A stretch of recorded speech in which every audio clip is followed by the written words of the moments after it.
Noi non ci rassegniamo e vogliamo la verità sulla morte della nostra collega penitenziaria Sissi Trovato Mazza.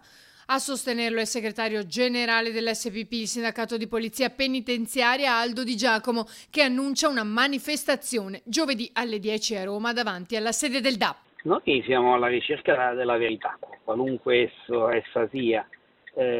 L'amministrazione penitenziaria è sempre stata lontana da questa situazione. Questa ragazza era una servitrice dello Stato, non penso che meriti tutta questa disattenzione. Noi per il 29 mattina abbiamo organizzato con la famiglia questa manifestazione davanti al DAP, perché a un anno dall'incontro avuto con il Ministro della Giustizia Bonafede non abbiamo avuto più nessuna notizia e nessun contatto da parte dell'amministrazione penitenziaria c'è stato con la famiglia, non dico con me del sindacato, ma quantomeno con la famiglia.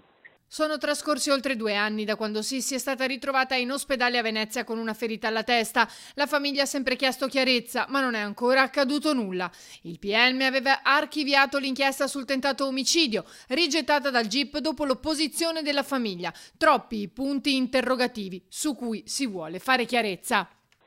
Saremo tutti quanti incatenati, compresi i familiari, per protestare in modo forte per questo disinteresse, e se questo non dovesse risultare utile noi saremo presto a Venezia, anche di fronte alla Procura della Repubblica di Venezia, per far sentire le nostre ragioni, perché a distanza di 2 anni dalla morte, più di 2 anni dalla morte di Sissi, oggi non abbiamo nessun tipo di informazione e si nota un disinteresse quantomeno da parte dell'amministrazione penitenziaria.